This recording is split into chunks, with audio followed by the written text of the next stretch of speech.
জমা দিয়ে টিয়া ভাত গাড়ি যায় 100 টাকার থেকে। 100 টাকা থেকে? তাহলে 100 টাকা দিয়ে আপনার সংসার চালান কিভাবে বাবা? ওটা এখন ওই 2 কেজি চাউল নেই, আর হয়তো কতদিন ওই কালাই টালাই নেই, নিয়ে ভর্তা চানা খাই। চাচা আসসালামু আলাইকুম। ওয়ালাইকুম আসসালাম। বাজান ভালো আছেন আপনি? আল্লাহ দিলে আছি বাবা। আপনার দেশের বাড়ি কোথায় বাবা? গাইবান্ধা। গাইবান্ধা। আপনার নাম কি বাজান? আবু বক্কর। আবু বক্কর, মাশাআল্লাহ, অনেক সুন্দর নাম, অনেক সুন্দর নাম। আমাদের সাহাবীর নাম, একজন সাহাবীর নাম, নবীজির প্রিয় সাহাবী একজন, তার নাম। আলহামদুলিল্লাহ। বাবা আপনার ছেলে মেয়ে নাই? ছেলে আছে, ভেনু খায়। হ্যাঁ, ছেলে আছে, ভেনু খায়। ভিন্ন খায়? কয় ছেলে মেয়ে আপনার? 3 ছেলে 3 মেয়ে। 3 ছেলে 3 মেয়ে। 3 মেয়ে। ছেলেদের মেয়েদের কি বিয়ে দিয়ে ফেলাইছেন? না, বিয়েকে একটা দিছে। একটা দিছেন? জি। আরগুলো এখন আপনার সাথেই আছে? হ্যাঁ কাকি আছে বাবা? আছে, বাসি আছে। আপনার ফ্যামিলি সহ কি ঢাকাতে থাকেন নাকি দেশে থাকেন? ঢাকায় আসছি। ঢাকাতেই থাকেন ফ্যামিলি সহ? আপনার এই রোজগারের উপরে আপনার কাজ, এই রোজগার করিয়ে তারপরে যাক। আপনি রিক্সা চালান কত বছর বাবা? আমি আজকে না হলো আজকে 30-60 বছর হলো। 30 বছর হয়েছে রিক্সা চালান? জি। আর কিছুই করতে পারেন নাই? রিক্সা চালাই দেশে কিছুই করতে পারেন নাই? কি করবো, এই পৃথিবী ভালো ওগুলো দিয়ে আসলে ঘর খাওয়া না কেন, ছেলেদের পালতে হয়, তাহলে ছেলেরা কাজ করে আপনাকে দেয় না? 1 টাকাও আমাকে দেয় না। কেন দেখে না কেন আপনাকে, বলেন না আপনি? এখন এই যে বউ চলে হয়েছে, বলে আমাকে তোমাকে পারবো না, আমার এগুলো পারবো সেই কথা বলে? তাহলে বাবা মার প্রতি তাদের দায়িত্ব নাই কোনো? না। দায়িত্ব আছে না একটা? না।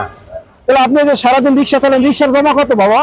এটা হলো 400 টাকা। 400 টাকা জমা? জি। তাহলে কি ব্যাটারি চালিত নাকি? হ্যাঁ। তাহলে আপনি সারাদিন রিক্সা চালান নাকি হাফ বেলা? হাফ বেলা নিয়ে যাই তো, সারাদিন পাই না তো। সারাদিন পারেন না, পান না? না। তাহলে হাফ বেলা যদি রিক্সা চালান কয় টাকা ইনকাম হয় বাবা আপনার? 250 টাকা মাসি কেবল। 250 টাকা মারছেন, এখনো রিক্সার জমার টাকা ওঠে নাই? জমা টাকা ওঠেনি। তাহলে রিক্সার জমার টাকা তো 400 টাকা দিতেই হবে আপনাকে। 400 টাকা দেওয়া নেই, 1 টাকাও কম নিয়ে না। যদি ইনকাম না হয় আপনার? না হলে ওই গাড়ি টুল ছুনিয়ে যাওয়া লিখবে, পরের দিন ডবল দেওয়া লিখবে। পরের দিন ডাবল দিতে হবে? জি, ডবল দিতে হবে। তাহলে তো অনেক কষ্ট আপনার। তো কয়টা পর্যন্ত চালাবেন রিক্সা? অতিরিক্ত 11টা পর্যন্ত চালালে। 11টা? এই এমনি প্রতিদিন কিরকম ইনকাম হয় যদি 11টা পর্যন্ত রিক্সা চালান? 11টা পর্যন্ত ওই গাড়ি তো অনেক কষ্ট, অনেক অনেক কষ্ট করতে, অনেক সংগ্রাম করতে আপনার নাকি?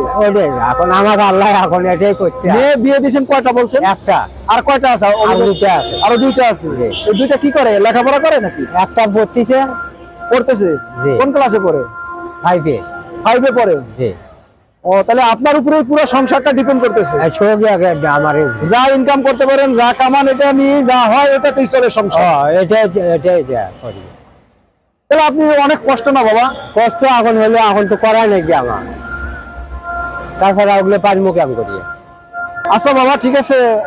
আসলে আমি একটা পেজ থেকে আসছি, এয়ার পেজের পক্ষ থেকে আসছি, একটা কোম্পানি থেকে। ঠিক আছে বাবা, পৃথিবীতে কেউ কারোর জন্য কিছু করতে পারে না, আল্লাহ পাক যদি তার প্রতি সহায় না হয়। ঠিক আছে, আল্লাহ পাকের তরফ থেকে, পেজের পক্ষ থেকে আমি আপনাকে কিছু সহযোগিতা করলাম। ঠিক আছে, আপনি নেন, এটা আল্লাহর পক্ষ থেকে আসছে। এটাকে আপনাকে কোনো আমি দান করি নাই, অনুদান করি নাই, কিছু না। এটা আল্লাহ পাকের পক্ষ থেকে আসছে।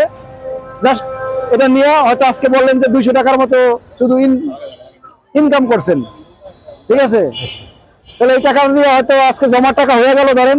এখন এটা জমা দিবেন, খাটিয়ে জমা, এটা আমাকে খাবো যায়, আমরা চাউল আজকে চাউল নিয়ে বাচ্চাদের নিয়ে খাবেন না? যাক বাবা, আলহামদুলিল্লাহ। আপনি খুশি হয়েছেন তো বাবা? আচ্ছা, এটা একটু কত খুশি হলো বাবা আজকে আমার।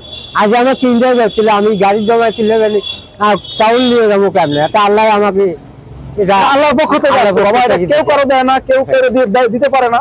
এটা উপরওয়ালার পক্ষ থেকে আপনার জন্য আসছে। আমরা উপরওয়ালা আমাদের পাঠাইছে একটা কোম্পানির পক্ষ থেকে। জাস্ট আপনার পাশে একটু দাঁড়াইতে পারলাম, দাঁড়াইতে পারে আমি নিজেকে ধন্য মনে করতেছি। আমার জন্য দোয়া করেন বাবা, আপনাদের সবার পাশে যেন আমি এইভাবে থাকতে পারি।